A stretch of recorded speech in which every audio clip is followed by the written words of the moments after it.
I'm John Hanna for CDTV.net, and we have Peter Reznicek, Chief Equity Strategist at ShadowTrader.net. Hi, Peter. Hey, John. How are you? Good, good, good.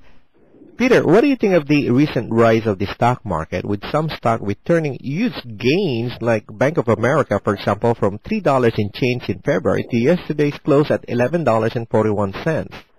Well, obviously, it's a bullish market. Some of these financial names got probably overly beaten down and were selling at levels that were indicative of, complete catastrophe, where because the news was just so bearish, the market was treating these stocks as if they were all going to zero, as if they had no value or not, which obviously wasn't the case. So remember, the market's kind of a forward-thinking mechanism. It's a discounting mechanism, so it's always thinking way in advance.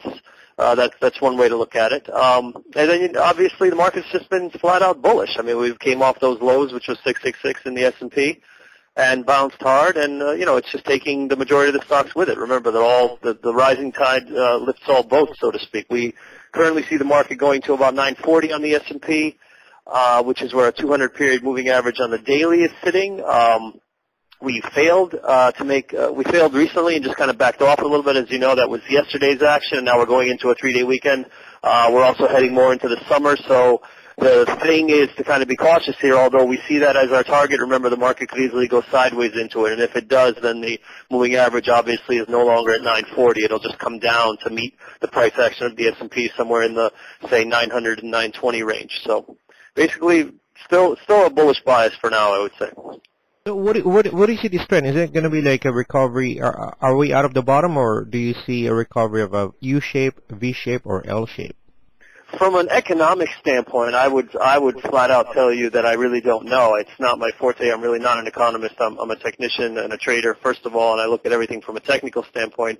The market is obviously looking a lot more healthy than it was. One of the things that's interesting to look at is volatility. We're no longer in a situation of VIX 85, way up there, where the market's just going haywire. We've settled down now into a more VIX 30 range. This is still relatively, or historically, I should say, somewhat high. So there's obviously still some fear in the market, some jitters there. But, we're obviously on firmer footing than we were. What this means economically going forward, if the whole, recessionary talk is over or whatever, that's really hard to say, Your members, they sign up on your newsletter and your blogs and trying to get the stock picks of the day or of the week or your short-term trades. Now, exactly. Now, what do you tell them recently? What do you tell your members of your recent stock picks? Yeah, one name I wanted to share with you was Visa, which had some positive news today. They do pay a dividend. I know you guys are looking for dividend-paying stocks. There was some positive news today saying that J.P. Morgan was favoring Visa over MasterCard. And Visa's just been looking really high and tight on a nice technical pattern, bull flag, hanging out in the $66, $67 area. My official call on Visa would be any entry over $67, roughly $67.10, with a stop at $63.41, which is where the swing lows of the pattern are currently.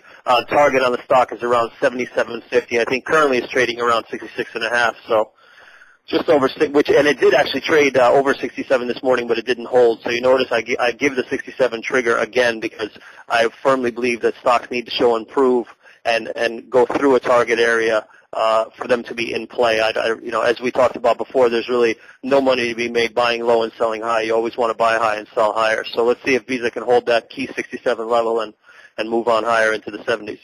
So you're not going to go in unless it hits 67? Mm-hmm. Okay. Exactly. I'd like to see actually like 67.10 retested in today's trade. Okay. And then what was your cover now? What was the stop area would be 63.40. 63.40, and then the target price would be 77.50. 77.50, and this would be a 2-week range, right?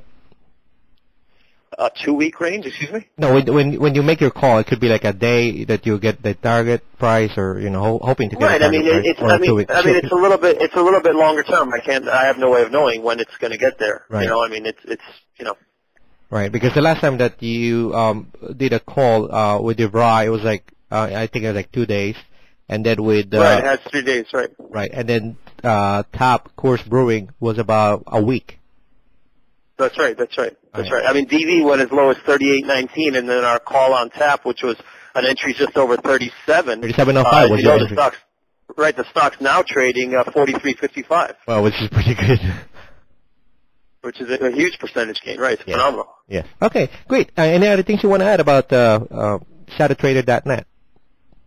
No, that's basically it. We're looking at coming out with a new product that's going to be on the weekends. It's going to be free, actually, so people should definitely check out our site at shadowtrader.net. There's going to be a Shadow Trader weekend update, which is going to be like a free e-newspaper. It's going to be a very large newsletter. It's going to come out on the weekends for free. We'll have some videos embedded into it. Lots of really good salient information about what to expect in the markets in the coming weeks. It's going to come out every Sunday. So I would just tell people if they haven't yet checked out our site, they should, and they should sign up there, and they'll be able to get that free content every weekend.